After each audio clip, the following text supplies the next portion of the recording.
Good morning, good afternoon, or good evening, wherever you happen to be in the world. Welcome to the Queen's English Hub. I'm David, broadcasting from a rather rainy London today. And I'm Sarah, joined by David from a slightly sunnier Oxford. It's lovely to have you all with us. Today, we are tackling a subject that is the very bread and butter of social interaction, meeting someone new. Oh, it's a minefield, isn't it, Sarah? The British, in particular, are famous, or perhaps infamous, for being a bit reserved.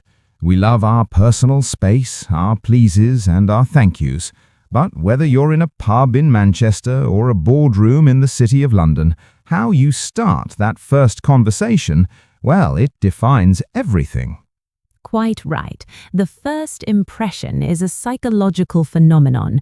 Within about 7 seconds, people have already formed an opinion about your confidence, your friendliness, and your competence. Today, we're going to give our listeners the linguistic tools to make those 7 seconds count. We've got a massive episode for you. We'll be looking at the nuances between formal and informal greetings, how to navigate the "what do you do" question without sounding like a tax inspector, and finally, how to make a graceful exit. No one likes a clinger, someone who won't let go of the conversation.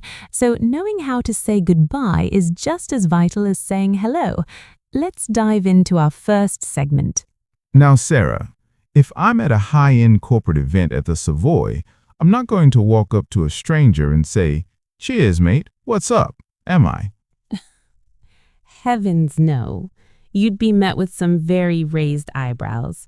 In British English, we have a very clear divide between formal and informal registers. Let's look at the formal side first.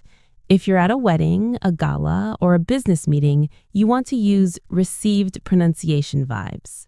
Exactly. A classic opening would be, "Excuse me, I don't believe we've had the pleasure of meeting. I'm David." That's very polished. Notice how David used "I don't believe we've met" instead of a direct "I don't know you." It's softer, more polite. And the response should usually be, "It's a pleasure to meet you, David. I'm Sarah." Now, let's pivot. Imagine we're at a backyard barbecue, or a Barbie, as some might say, though we'll stick to the British garden party.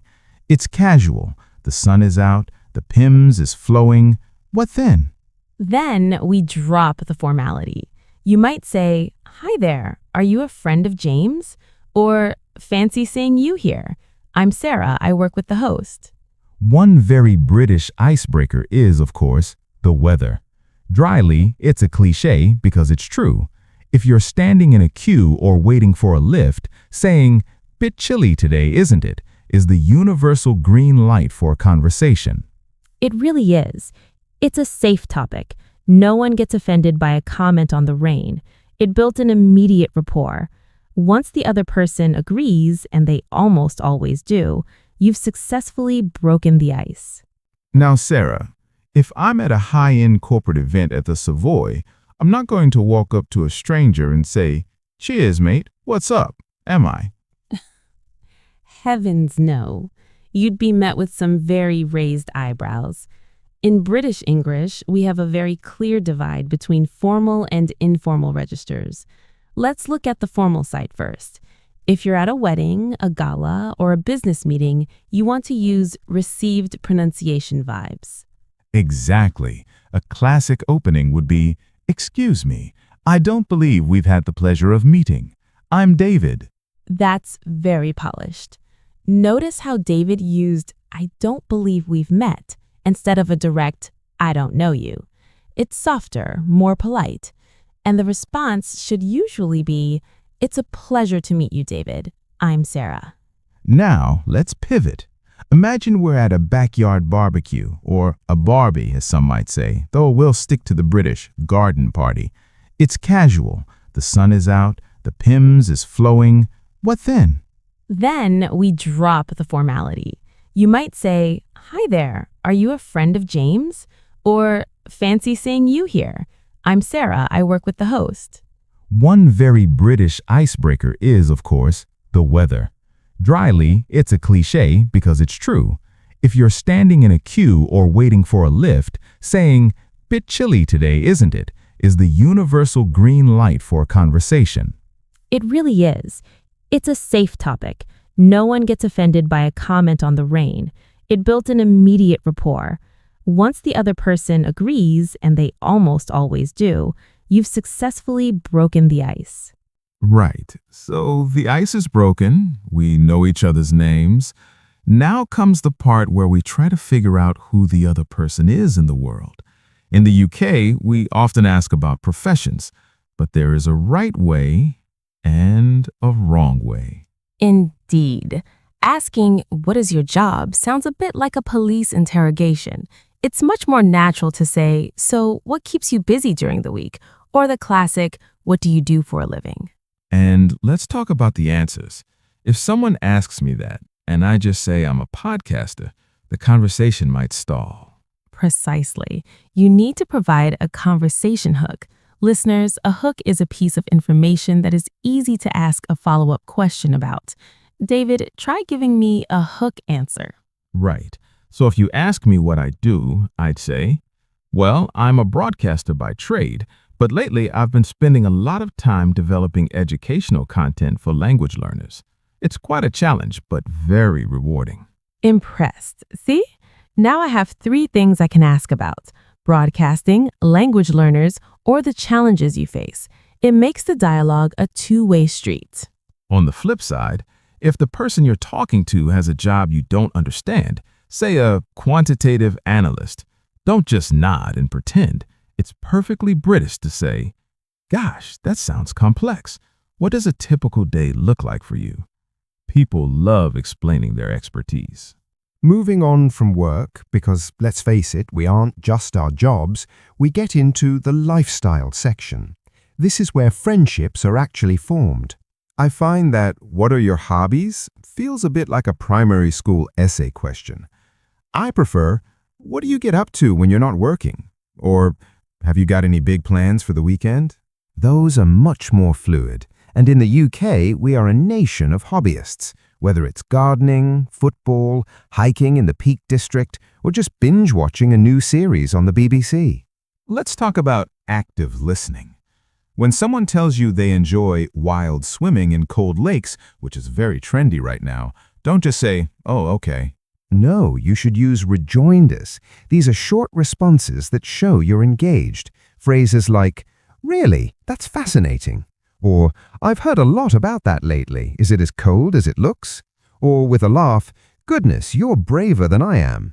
It's about showing empathy and curiosity. If they mention they like a certain football team and you hate that team, don't start an argument. You could say, teasingly, "Ah, Manchester United fan. You've had a bit of a rough season, haven't you?" It's called banter. Banter is essential.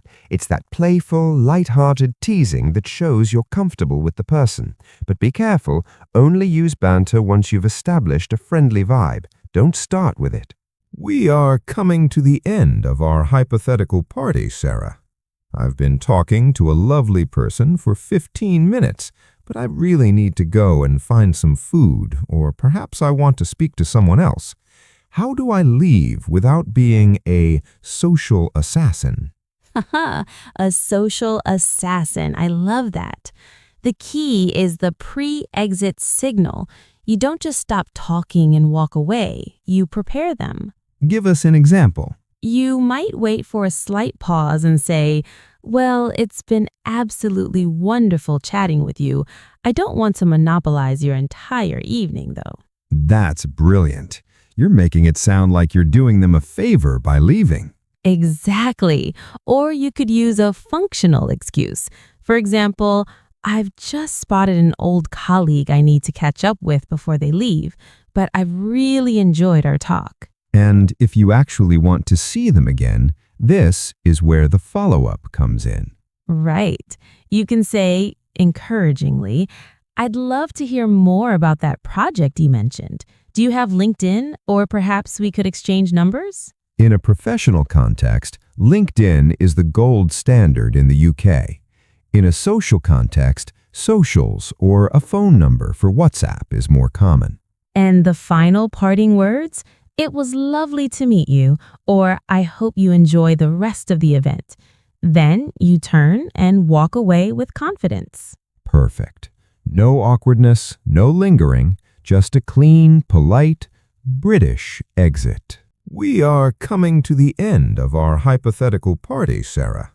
I've been talking to a lovely person for 15 minutes, but I really need to go and find some food, or perhaps I want to speak to someone else.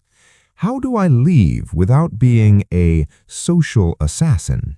Haha, a social assassin. I love that. The key is the pre-exit signal. You don't just stop talking and walk away. You prepare them. Give us an example. You might wait for a slight pause and say, well, it's been absolutely wonderful chatting with you. I don't want to monopolize your entire evening, though. That's brilliant. You're making it sound like you're doing them a favor by leaving. Exactly. Or you could use a functional excuse. For example, I've just spotted an old colleague I need to catch up with before they leave, but I've really enjoyed our talk. And if you actually want to see them again, this is where the follow-up comes in. Right. You can say, encouragingly, I'd love to hear more about that project you mentioned. Do you have LinkedIn, or perhaps we could exchange numbers? In a professional context, LinkedIn is the gold standard in the UK.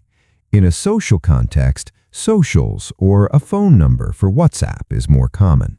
And the final parting words, it was lovely to meet you, or I hope you enjoy the rest of the event. Then you turn and walk away with confidence. Perfect. No awkwardness, no lingering, just a clean, polite, British exit.